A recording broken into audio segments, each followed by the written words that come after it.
वंदनीय संतगुरुजन, धर्म परमार्थ प्रेमी सज्जनों, भक्ति और शक्ति की स्रोत सिद्धामयी माता एवं बहनों, हम 2 दिनों से संत गुरुजनों की वाणी सुन रहे हैं। आज भी हमें ऐसे अवसर मिला, मैं अपनी बात आप लोगों के सामने रखूं। इसके पहले एक छोटा सा पद गा लूं। मेरा गाने का मन होता है इसलिए पहले गा लेता हूँ। आप लोग भी थोड़ा सहायता दे देंगे तो बड़ी अच्छी बात। सदगुरु कबीर साहब विवेकवादी, अध्यात्मवादी और मानवतावादी संत।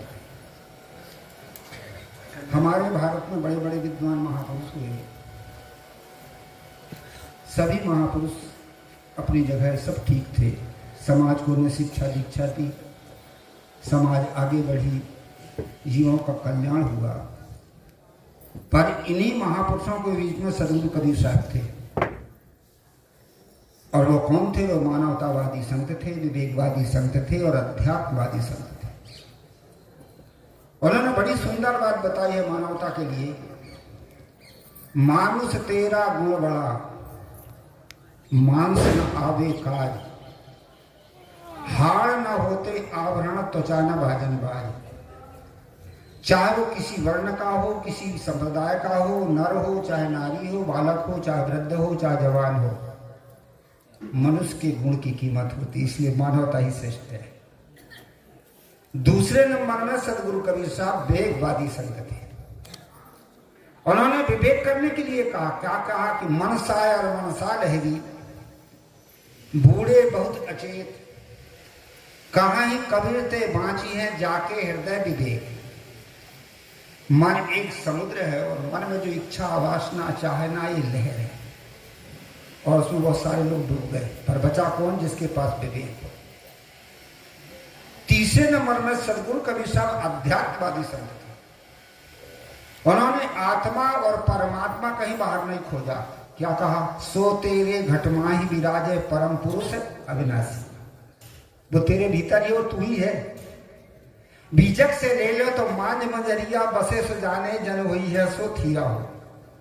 हमारे हृदय के बीच में एक चेतन सत्ता है जो सारी सत्ता दे रही है, जिससे शरीर के द्वारा क्रिया हो रही है, मन के द्वारा चिंतन मनन संकल्प विकल्प हो रहा है। ये सत्ता कौन है? वो चेतन तत्व आपके भीतर है, और उसी में ठहरना। ठहरने का अर्थ होता अपने में शांत हो जाना। एक बार मैं मंदसौर गया था साहब के साथ, प्रवचन कर रहा था, तो एक माता थी। मैं बार बार कह रहा था कि अपने राम में ठहरो, अपनी आत्मा में ठहरो, अपने चेतन में ठहरो। सत्संग जब समाप्त हुआ तो बुढ़िया माई आई है, कहे गुरु जी आप कहते अपने राम में ठहरो, अपने चेतन में ठहरो, अपने आप में ठहरो। अब कौन राम है, कौन चेतन है जिसमें हम ठहरे? मैंने कहा माता, जिसकी सत्ता से शरीर चल रहा है, जिस दिन ये चेतन तत्व नहीं रहेगा तो शरीर जड़ हो जाता है, और उसी चेतन तत्व में ठहरना वही है राम। रमे निरंतर आत्मा निस्दिन आठों याम, और याही ते संतन धरो रामदासो को नाम। यही राम। क्या समझ में आ गया गुरु जी? अब कैसे ठहरे? निकलो बल्हा, अब ये बताना पड़ेगा। देखा कि बेचारी देहात की बूढ़ी माई है, कुछ गंभीर प्रसंगों से समझाऊं तो ना समझ पाए, तो जहां ये जिंदगी जी रही इसी उदाहरण को लेके समझाऊं। मैंने कहा माता बहुएं कितनी हैं? क्या 5? तो बहुत बढ़िया भाई। आदमी पहले बार अकड़ता है कि मेरे पास इतना बाल बच्चे धन परिवार है। ठीक है माई। मैंने कहा माई बहुएं कैसी हैं? तब तो बुढ़िया कहने लगी, अरे महाराज बड़ी हरामजादी है। माई गड़बड़ हो गया, अपने में नहीं ठहरे। जहां हमारा मन बहकता है ठहरे कहाँ? ये छोटा, ये बड़ा, ये नालायक, ये ना समझ, हम अपने में नहीं ठहरे, हमारा लक्ष्य दूसरी तरफ है। साहब कहते हैं अपने में ठहरो। कितनी सुंदर बात बता रहे। मांग बंधरिया बसे सो जाने जन हुई है सो थीरा। अपने आप में ठहर जाओ, शांत हो जाओ, बस ठहर गए। तो इसी प्रकार से सदगुरु कबीर साहब मानववादी संत थे, विवेकवादी संत थे और अध्यात्मवादी संत थे। उन्होंने आत्मा परमात्मा कहीं देखा, खोजा नहीं। उन्होंने कहा जो तेरे भीतर या तू ही है, वही तो है। उनके एक है और साखी को लेकर के आपके सामने कुछ बात रखूं। साखी बड़ी सुंदर है। समझे की गति एक है, जिन समझा सब ठौर, कहां ही कबीर ये बीच के बल कहीं और की ओर। साहब कहते हैं समझदार की एक गति होती, सुख शांति स्थिरता। आदमी के जीवन, हर आदमी यही तो चाहता, सुख मिले, शांति मिले, स्थिरता मिले, है बात एक है, पर थोड़ा थोड़ा फर्क है। इंद्रियों के द्वारा जो हमें सुख मिलता है, खाने पीने भोगने का, इसको सुख कहते हैं। आनंद कहते हैं मन से हम मान लेते हैं, प्रसन्न हो गए, बड़ा आनंद आया, ये मन का है। और शांति क्या चीज है? वो खास अपना स्वरूप है, वही तो एक है। हमारा जो स्वरूप है वह शांत स्वरूप है। इसलिए हर प्राणी चाहता है शांति, कोई दुख नहीं चाहता, शांत होना, शांति मिले। एक बात और बताऊं, ये जो है जितने भी मिट्टी के कोई भी ढेले को फेंको ऊपर, कहां आता? नीचे, क्योंकि उसका कारण पृथ्वी है, खिंचाव उधर ही होगा। और जितने जो है पानी आदि का जो बहाव है वो किधर जाता है? नीचे, क्योंकि उसका कारण समुद्र, उधर खिंचाव है। तीसरे नंबर, जितने भी अग्नि की चिंगारियां, लपट, धुएं, वो कहां जाते हैं? ऊपर, क्योंकि कारण सूर्य है, खींचता उधर से। और जितने भी हवा के कार्य टूट फूट के वायुमंडल में मिल जाते हैं, है ना। और जितने भी प्राणी हैं वो क्या चाहते हैं? शांति। तो वही तो शांत हमारा स्वरूप है। और हर आदमी शांति चाहता है, सुख मिले, शांति मिले, आनंद मिले। आनंद हम मन से मान लेते हैं, पर वास्तविक में है सुख, तो शांति। आदमी कभी कभी सुख में भूल जाता है, कभी कभी मन के बहाव आनंद में भूल जाता है, पर जीवन की स्थिरता में नहीं ठहर पाता। इसलिए कहते समझे की गति एक है। सब शांति चाहते हैं, सब सुख से, स्थिरता से जिंदगी जीना चाहते हैं, पर कब मिलेगी, कब होगा ये? जिन समझा सब ठौर, जिन्होंने सारे ठौरों को समझा वो एक नहीं। अब वो कौन कौन से ठौर हैं जो सारे ठौर हैं? सबसे पहले ठौर है सिद्धांत को समझिए आप। दूसरे नंबर का ठौर है व्यवहार को समझिए आप। तीसरे नंबर का ठौर है परमार्थ को समझिए आप। और चौथे नंबर का ठौर है अध्यात्म को समझिए आप। व्यवहार को यदि समझोगे तो, सिद्धांत को आप जी यदि समझोगे तो सत्य का बोध होगा, भटकोगे नहीं। और यदि आप व्यवहार को समझोगे तो आपका वर्तमान जीवन सुखी होगा। और यदि परमार्थ को समझोगे तो आपके आगे धर्म के संस्कार बनेंगे। और अध्यात्म को समझोगे तो शांति और स्थिरता प्राप्त होगी। ये चार ठौर है। अब मैं एक एक ठौर को आप लोगों के सामने रखूं। सबसे पहले है सिद्धांत को समझना। अब सिद्धांत क्या चीज है? जो अंत में सिद्ध होता वही तो सिद्धांत है, वास्तविकता जिसको कहते हैं। अब अंत में दो ही चीज सिद्ध होती है। जीव आत्मा एक शरीर को छोड़ करके दूसरा शरीर बना लेता है। सिद्ध हो गया कि चैतन्य है, कहीं भी तो है, देहधारी है। दूसरे नंबर में जो है पांच तत्व का जो शरीर है, जल गल के, सलघुन सल के और पांच तत्व में मिल जाता है। सिद्ध हो गया कि पांच तत्व है। पांचों में ले छठवां हो गया मौन। मैं तो ही पूछो पंडिता, अब मरा है कौन? पांच तत्व और छठवां चेतन जी, ये जो है छह चीज ही सिद्ध होती है। सातवीं को ईश्वर, परमात्मा, भगवान, खुदा कोई बता दे तैयार करके। दो ही सिद्ध होती, यही सिद्धांत है। पांच तत्व के पसारा, संसार, शरीर, ये सब पांच तत्व का पसारा है। और उसका जनैया जानने वाला तुम चेतन हो, यही तो सिद्धांत है। इसलिए हम सिद्धांत को समझें। सिद्धांत को समझने से सत्य का बोध होता है और आदमी इधर उधर नहीं भटकता। आदमी भटकता, कोई कहते भगवान है, परमात्मा है, तुम्हारी सत्ता से सत्ताधारी है, उसके बिना तो वो हो ही नहीं सकता। ऐसा आदमी मान लेता और मान के आदमी भटकता। कर्म करवाने वाला वही, तुम कुछ नहीं कर सकते, तुम तो कठपुतली हो। उमायोसी दारू की नाई और सदा नचा वही राम गोसाई। हम मान लेते हाँ भगवान है, करवाने वाला है, और जब कोई दुख आता है, कष्ट आता है, कलेश आता है, विपत्ति आदि, कहते हे भगवान बचाओ, हे राम बचाओ। और राम के जीवन में दुख आया था, उसने किसका चिल्लाया था कि बचाओ? सबको अपने कर्मों के फल भोगना पड़ते, चाहे वो राम हो, चाहे कृष्ण हो, चाहे कोई भी हो, कोई परम सत्ता भी हो, जिसको आप परम सत्ता मानते, अपने कर्म का फल सबको भोगना पड़ता है। इसे अलग कोई सत्ता ठहरती नहीं। हमें बहकाया गया है। कैसे बहकाया गया? एक तरफ तो कह देता है कि कर्म से ही सब कुछ होता है, और दूसरे तरफ कह देता है नहीं, भगवान ही सब कुछ कराने वाला। आदमी यही तो बहकता है। हमारे धर्म शास्त्र में भी विवेक करने की जरूरत है। हर चीज में हम विवेक करें। एक तरफ क्या कहते हैं?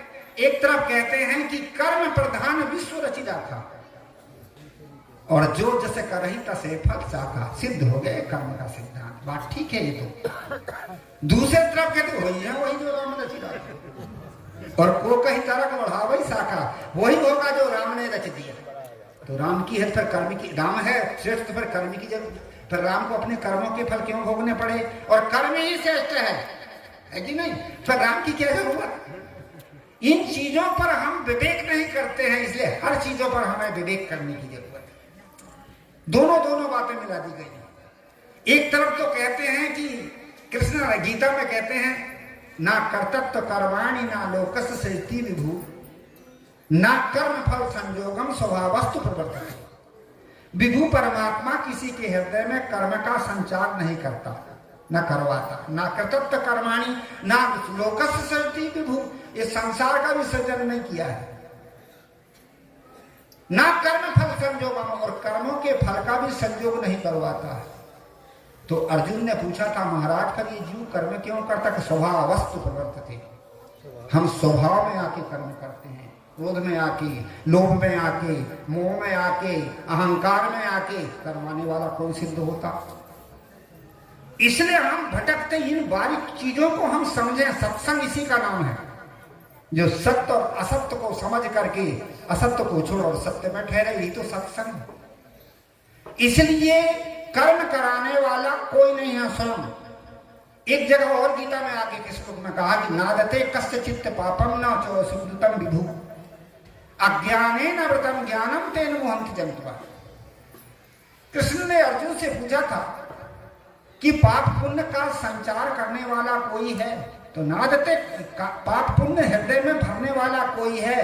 तो नादते कस्य चित्त पापम न चो सुकृतम विभु, कोई भी विभु भरने वाला नहीं है। नादते कस्य चित्त पापम न चो सुकृतम विभु। तो ये जीव फिर गलत क्यों करता था? अज्ञानेन व्रतम ज्ञानम तेन मोहन्ति जन्तवः। अज्ञान में आदमी की बुद्धि आवृत हो जाती, ढक जाती है, और अज्ञान से मोह के वश में करता। सिद्ध हो गए कि स्वयं करता। स्वयं कर्म करोत्यात्मा स्वयं तत्फल सुनते, स्वयं भ्रमति संसारे स्वयं तस्मात् विमुच्यते। आत्मा ही स्वयं कर्म करता है, उसका फल भी स्वयं भोगता है, और सारे कर्म के विलय करके मोक्ष भी हो सकता है। एक कर्म सिद्धांत है, और यही हमारे विवेकी महापुरुषों का सिद्धांत है। यही सिद्धांत ही सही है। ये सद्गुरु कबीर का सिद्धांत है। और अन्य लोगों ने करवाने वाला है, तो कहते करवाने वाला भी है, और उधर कहते नहीं भी है, कर्म से ही सब होता। इसलिए जो है, सबसे पहले हम इन चीजों सिद्धांत को समझें। हम सिद्धांत को नहीं समझ पाते हैं, इसलिए हम भटकते हैं और भटकाया गया। तो मैं बता रहा था कि सिद्धांत को समझो। जब हम सिद्धांत को समझते हैं तो सत्य का बोध होता, तो आदमी कहीं भी नहीं भटकता। दूसरी बात, और जीव आत्मा एक शरीर को छोड़ करके दूसरा शरीर बना दिया, शरीर को जला दिए, गाड़ दिया। भूत प्रेत क्या चीज होती है? भूत और प्रेत क्या चीज होती है? केवल हमने जैसे सुना है, माना, हमने मान लिया, मानंदी बन गई और भूत बन गया। भय का भूत लहर को जाड़ो, जब देखो तक सभी उठाड़ो। ये कह रहा था महाराज, जिसकी अकाल मृत्यु होती है वो प्रेत योनि में जाता। मैंने कहा भाई अकाल मृत्यु से प्रेत योनि में जाता? हाँ। कितनी अकाल मृत्यु होती? क्या सबसे पहली अकाल मृत्यु है कि आत्महत्या करके मर गया। दूसरी अकाल मृत्यु है आगी पानी में जल के एक्सीडेंट होके मर गया हो। तीसरी अकाल मृत्यु है बूढ़ा होके नहीं मरा, जवान में या बालक में मर गया। ये अकाल मृत्यु। उनको अकाल नाम की कोई मृत्यु ही नहीं है। मृत्यु ही काल है। जितने कर्मभोग पूर्ण होने, कर्मभोग से शरीर बना है, कर्मभोग पूर्ण होने पर ही शरीर छूटता, बीच में छूटता ही नहीं।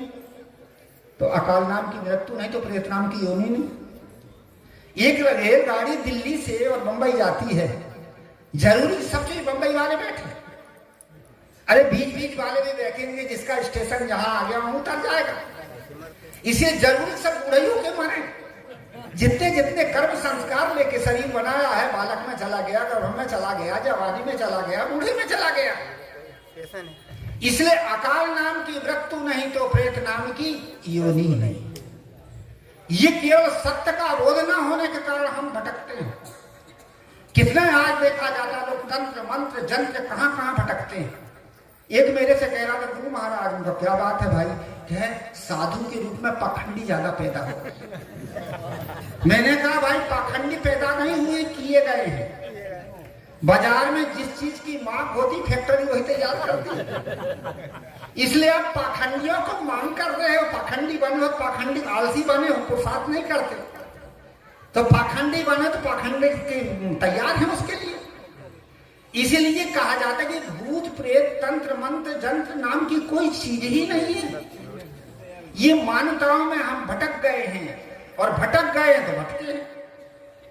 पाखंडी कब पैदा होते? जब हम आलसी होते और पुरुषार्थ नहीं कर पाते, तब हम कहते कि हे भगवान दे देता, या गुरु महाराज आशीर्वाद दे देते। कितने लोग तो आशीर्वाद मांगते हैं। गुरु महाराज आशीर्वाद दे देते तो धन बढ़ जाता, गुरु महाराज आशीर्वाद दे देते तो शरीर ठीक हो जाता, गुरु महाराज आशीर्वाद दे देते तो एक आध बाल बच्चे हो जाते। छत्तीसगढ़ में गुरु जी के साथ में घूम रहा था, एक गांव में जब पहुंचा तो वहां हुआ कि एक आदमी एक महिला को लेके चला आया। जब वहां पर आया, महिला को लेके आया तो टाइम ज्यादा हो रहा क्या?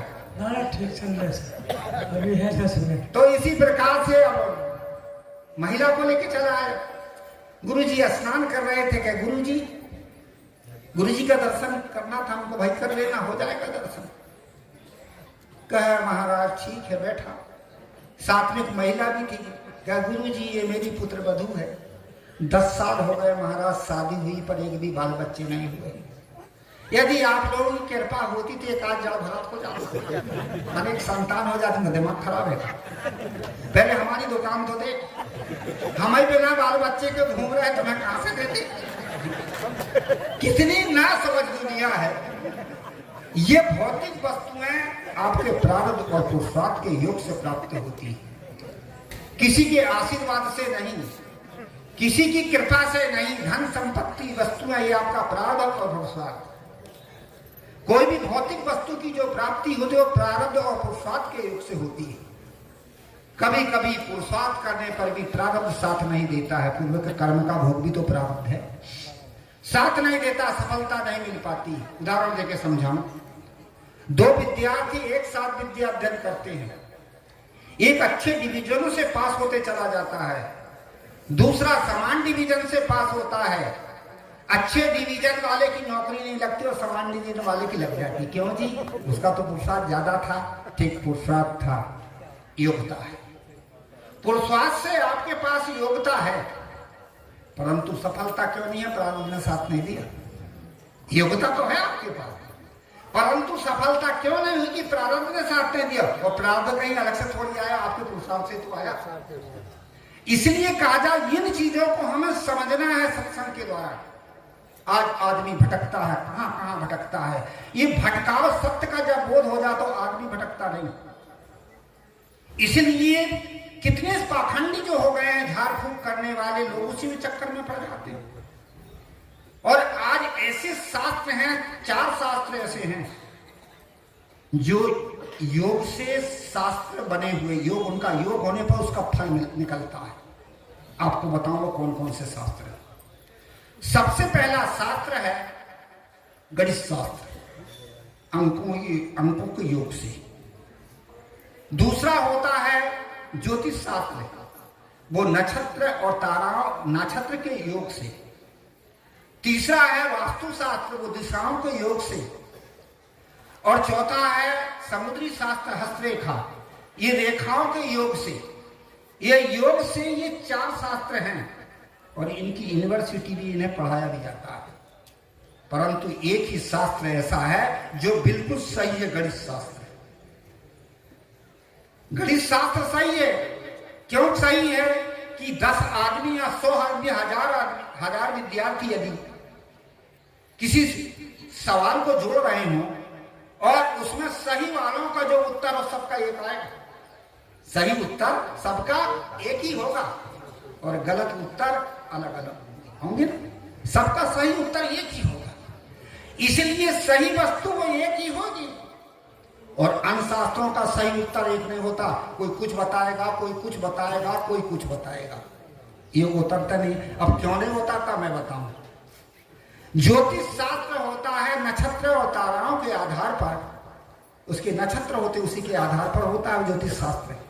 बच्चे ने जन्म लिया और जन्म लेने के बाद में आपकी घड़ी आगे पीछे हो, या घड़ी देखने में 1 मिनट, सेकंड, आधा सेकंड, या बच्चे ने पूरा जन्म लिया या नहीं लिया और आप कहे हो गया, तो योग कहां बना? उनके आधार पर मैं बता रहा हूं। दूसरा होता है हस्तरेखा वाला, सो कहते हैं समुद्री शास्त्र। ये हाथ की रेखाओं से देखा जाता है, पर हाथ की रेखाएं ब्लड प्रेशर के आधार पर टूटती हैं और फूटती हैं, इसलिए इसका योग नहीं उतरता। तीसरा है वास्तु शास्त्र। चौथा वास्तु शास्त्र ये है कि दिशाओं के योग से परशुर उत्तरायण और दक्षिणायन होता है। जब उत्तरायण दक्षिणायन हो तो दिशा भी बराबर नहीं बन पाएंगी। इसलिए 3 शास्त्र असत्य है, निर्णय से बिल्कुल सही नहीं है। पारक सिद्धांत बिल्कुल नहीं मानता, विवेक दृष्टि से सही नहीं है।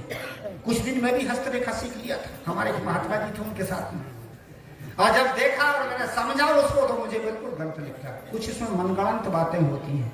कहानी का तात्पर्य ये सारी कल्पनाएं में हम क्यों पढ़ते हैं? इसलिए पढ़ते कि हमको सिद्धांत का बोध नहीं है, यथार्थ बोध नहीं है। इसलिए समझे की गति एक है, पहले सिद्धांत को समझने से सत्य का बोध होता है। दूसरे नंबर में व्यवहार को समझने से वर्तमान जीवन सिद्ध होता है। हम जो व्यवहारिक जिंदगी जीते हैं ना, ये प्राणियों के संबंध के आधार पर हम व्यवहार करते हैं, और उस व्यवहार में कहीं स्वभाव संस्कार नहीं मिले तो व्यवहार बिगड़ जाता है। इसीलिए जितने भी प्राणियों का जो संबंध होता है वो किससे होता है? संबंध होता है उसके 4 कारण। सबसे पहला है लेने वाला, पूर्व में आपने लिया है, पूर्व वो लेने वाला आपके पास आता है। दूसरा देने वाला आता है, तीसरा मोह का आता है, और चौथा धर्म का आता है। ये 4 संबंध से प्राणियों का संबंध होता है, चाहे वो पुत्र हो, चाहे पत्नी हो, चाहे मित्र हो, चाहे इष्ट हो, चाहे पड़ोसी हो, चाहे कोई भी। ये 4 प्रकार के संस्कार हैं जिसके आधार पर प्राणियों का एक दूसरे से संबंध होता है। जो लेने वाला आएगा वो आपको दबाएगा और आप उससे डरोगे, क्योंकि वो लेने वाला है। कभी कभी आपने देखा होगा एक आदमी से दूसरे का प्रेम और दूसरे का प्रेम नहीं होता। क्यों होता? वो उसके साथ संबंध लेने का है, उसके साथ नहीं है। इसलिए जब लेने वाला आता तो आपको दबाएगा। उसके साथ कैसे व्यवहार करें? सह लो, संतोष कर लो। अरे भाई लेने वाला आया है तो सह लो, संतोष कर लो। पर हम सह नहीं पाते और संतोष नहीं कर पाते, उलझ जाते। दूसरा देने वाला आता है, वो आपसे डरेगा, भय खाएगा, दबेगा। बेचारा देने वाला आया है तो उसको समझा लो, मिला लो, सुलझा लो। पर हम क्या करते? और भी दबाते हैं। और जब और दबाते हो तो ये फांसी लगा के मरते, जहर खा के मरते, सुसाइड करके लोग मरते हैं। ये क्यों मरते हैं जी? क्योंकि वो जितना नहीं सह सकता उससे ज्यादा और आप दबा रहे हैं, इसलिए सारी झंझट होती है। तीसरा जो आता मोह वाला होता, मोह का आपका संबंध वो आपको बांधेगा। और जब आपको बांधेगा, वो आपको फटकार रहा, डांट रहा, नहीं चाह रहा, तो भी आप उसके पीछे लगे हो। ये मोह को तो संबंध है। तीसरे नंबर का जो आता, इसलिए मोह वाले से थोड़ा फर्क रहो, वैराग से रहो। चौथा जो आता है वो धर्म के संबंध का आता है। पति है, पत्नी है, मित्र है, पड़ोसी, ये धर्म के संबंध के। आपका स्वभाव में लेगा, आपको सही दिशा देगा और आप उसकी बात को मानोगे, वाल्मीकि धर्म के संबंध का। तो जिस संबंध से जैसे आया वैसे उसके साथ व्यवहार कर लो, फिर आपको जीवन में दुखी कौन करेगा। वर्तमान व्यवहारिक जीवन में हमें क्या चाहिए? व्यवहार को समझने से हमारा वर्तमान जीवन सुखी होता है। तीसरे नंबर हम परमार्थ को भी समझें। परमार्थ का अर्थ होता परम अर्थ माने, परम अर्थ माने परम धन। अब परम धन क्या चीज है? हमारे धर्म के संस्कार ही हमारा परम धन है, और यही तो हमारे साथ में जाता। अभी हमारे साथ बता रहे थे, दान करो, पुण्य करो, धर्म करो, सहयोग दो दूसरे को। और ये धर्म के संस्कार आगे हम जहां भी जाएंगे, धर्म के संस्कार हमारे साथ देंगे, चाहे वो किसी खाने में प्राणी चला जाए, आपका सहयोग ही होगा। थोड़ा मैं मेरा संस्मरण बताऊं। मैं गुरु जी के साथ में रहता रहा काठमांडू, नेपाल में। सन 91 की बात, एक हवाई जहाज टोक्यो से चला और नेपाल में आके हवाई जहाज गिर गया। उसमें जो जितने लोग थे वो सारे लोग मर गए। दूसरे दिन अखबार में निकला कि उस हवाई जहाज में एक जापान का व्यक्ति भी टिकट कटाया था, और जब घर से निकल रहा था तो उसका जो कुत्ता था खिलवाड़ करने लगा। कभी कभी कुत्ते रोकते हैं, पूंछ हिलाते हैं, और उस समय कुत्ते का दांत लगते हैं। उस व्यक्ति ने सोचा कि यात्रा को रोक दो, तो उसने अपनी टिकट वापस कर ली। वह व्यक्ति कह रहा था कि यदि मेरा कुत्ता ना काटता तो मैं भी तो मरता। ये है धर्म के संस्कार। एक महिला मुझे बता रही थी कि गुरुजी आप बिल्कुल ठीक बता रहे हो, मेरे भी ऐसे ही हुआ था। मैं क्या हुआ? क्या गुरुजी, मरे आदमी ने मुझे बचाया। और मरा आदमी कैसे बचा देगा? अपनी कहानी सुना रही थी कि मैं कपड़े का धंधा करती थी, और मैं जब कपड़े का धंधा करती थी, पास में बाजार थी, बाजार में गई, दिवाली का दिन था, कपड़ा बिक गए। पैसे लेकर के मैं सीधे रास्ता चली आ रही थी, जंगल का रास्ता था, बदमाश बैठे थे। बदमाशों ने सोचा कि पैसे वाली है, पर इसके पीछे आगे तो कोई नहीं है, तो कहा बहन अकेली कैसी जा रही? भैया पीछे लोग आ रहे हैं। निशा मैदान बैठ गया, कोई था हुआ नहीं। और जब गुरुजी उसके सामने से निकली, मैं उन लोगों के सामने से, तो कुछ नहीं किया। जब दूर चली गई, देखा कोई है नहीं, दौड़े गुरुजी। मैंने सोची अब तो मेरा कल्याण कर ही देंगे। क्या महाराज जब नीचे मेरे पास में आए तो सामने एक नाला था, और नाला में लोग मुर्दा गाड़ रहे थे। देखी कि लोग यहाँ आए तो सब भाग गए। मैंने सोचा यदि बेचारा ये न मरता तो ये लोग नहीं आते तो मैं तो मारी जाती। ये है हमारे धर्म के संस्कार। इसलिए हम क्या समझे? परमार्थ को भी समझे और अध्यात्म को भी समझे। अध्यात्म क्या चीज है? आत्म शांति ही अध्यात्म है। चिंता फिकर मिटाना, राग द्वेष मिटाना, अपने आप के मन को स्थिर और शांत और सरल रखना, इसी का नाम अध्यात्म है। इससे स्थिरता और शांति मिलती है। प्रसंग उठा था, समझे की गति एक है, जिन समझा सब ठोर, कहाँ ही कबीर ये बीच के बल कहीं और की ओर। इस चारों ठोरों को हम समझें। पहले हम सिद्धांत को समझने से सत्य का बोध होगा, व्यवहार को समझाने से वर्तमान जीवन सुखी होगा, अध्यात्म और परमात्मा को समझने से धर्म के संस्कार बनेंगे, और अध्यात्म को समझने से सत्य में ठहराव होगा, शांति मिलेगी। समय पूरा हुआ, पूरा का ज्यादा हो गया। बाड़ी को ब्राह्मण बोलिए श्री सदगुरुदेव की। बहुत बढ़िया। ये थे विचार हमारे संत श्री गोई साहब जी के, सदगुरु कबीर साहब की रचना की आसपास सत्संग सुना। इतनी बात तो पक्की समझो कि ऐसे ही बैठे हो डटे रहे तो आज नहीं तो कल मुक्ति पक्की। कोई बांधना भी चाहेगा तब भी नहीं बंधता। अब मैदान ही छोड़ गए, किसी की याद में डूब हुए, उसमें भी आप आजाद हैं। रास्ते चारों ओर से खुले हैं। बहुत ही बढ़िया सत्संग सुना। आप हमारे पीछे बैठे हैं, संत महात्माओं की बातें